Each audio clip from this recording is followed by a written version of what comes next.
So বন্ধুরা আবার একটা ব্লগ নিয়ে চলে এসেছি। আজকে পঞ্চম সোমবার বা শেষ সোমবার শ্রাবণ মাসের। শ্রাবণ মাসের শেষ সোমবারে বানিয়েছিলাম পঞ্চামৃত। কী দিয়ে বানিয়েছি বলতো? দুধ, ঘি, মধু, টক দই, চিনি এইসব দিয়ে পঞ্চামৃত বানিয়েছিলাম।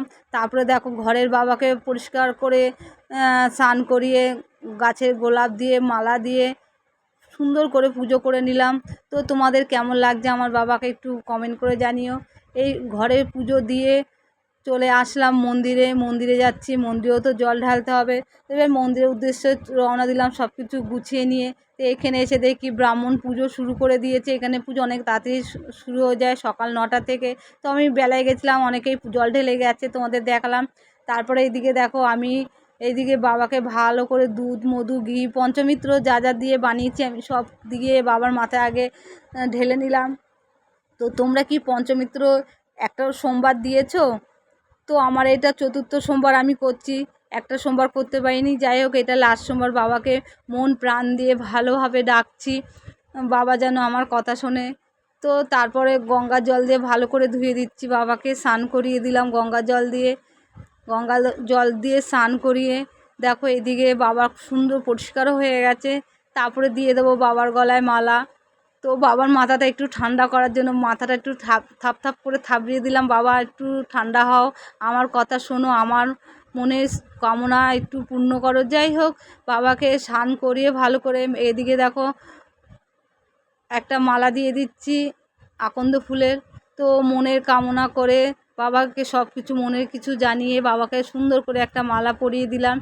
তারপরে দিচ্ছি দেখো ধুতরা ফুল, কাটা, সব কিছু দিয়ে বাবাকে যা যা দরকার সব কিছু দিয়ে দিচ্ছি। তো ব্রাহ্মণ আবার এদিকে একটু টেনে নিল, এরকম করে দাও বাবাকে। তো দিচ্ছি দেখো বেলপাতাটা ব্রাহ্মণ বললো একটু ঘুরিয়ে দিতে। তো বেলপাতাটা সুন্দর করে একটু ঘুরিয়ে দিলাম। তারপরে নিয়ে এসেছিলাম গাছের ফুল। তো গাছের ফুল দিয়েও বাবাকে সাজিয়ে দিচ্ছি। তো তোমাদের কেমন লাগছে ভিডিওটা একটু কমেন্ট করে জানিও। আর এইদিকে দেখো গাছের একটা গোলাপ, এই আমার বাড়িতে গাছ গোলাপ দিয়েই বাবাকে একটা সাজিয়ে দিলাম লাস্ট সোমবার। আবার সামনের বছর আসবে, সেই বছর বাবাকে আমি দিতে পারবো কি না জানি না। এই বছর ভালো করে বাবাকে সুন্দর করে সাজিয়ে দিলাম। বাবা যেন সামনের বছর ওনাকে দেওয়ার জন্য আমাকে রাখে। তো ব্রাহ্মণ মন্ত্র পড়া শুরু করে দিল। কোনো মন্ত্রটা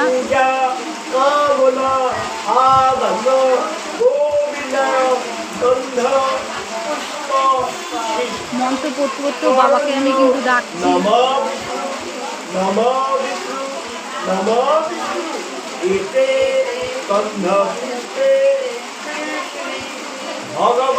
তো এই ব্রাহ্মণটা কিন্তু খুব সুন্দর মন্ত্র পড়ে আর খুব সুন্দর অঞ্জলি দিলাম। তো 4টে সোমবারই আমি বাবার কাছে এসে অঞ্জলি দিতে পেরেছি। তো অঞ্জলি দেওয়ার পরে বাবার মাথায় ফুলটা দিয়ে দিলাম। তারপরে একটা বাতাসা নিয়ে বাবাকে বলেছিলাম বাবা খাও। যাই হোক, বাবা খেয়েছে কিনা জানি না। তো বাবার কাছে নিজের মনস্কামনা সব কিছু চাইছি, বাবা যেন ভালোভাবে শুনতে পায়, বাবা যেন বোঝে আমার কথা। তারপরে খুঁজছিলাম নন্দীকে, দেখো নিচে দেখো নন্দীকে খুঁজছি। নন্দীকে ফলে এত ঢাকা পড়ে গেছে, নন্দীকে খুঁজেই পাচ্ছি না। যাই হোক, এদিক ওদিক খোঁজার পরে এদিকে পেয়েছিলাম নন্দীর কানেও কিছু বলে দিলাম। নন্দীকে কি বললাম সেটা তোমাদের বলবো না। যদি মনস্কামনা পূর্ণ হয় তো তোমাদের সামনের বছর আবার জানাবো। তো বাবার কাছে সব মনের কামনা চেলাম। তো ভিডিওটা তোমাদের কেমন লাগলো কমেন্ট করে জানিও। আর তোমরা কারা কারা পরে দেখো ছাতা নিয়ে বাড়ি যাচ্ছি, বৃষ্টি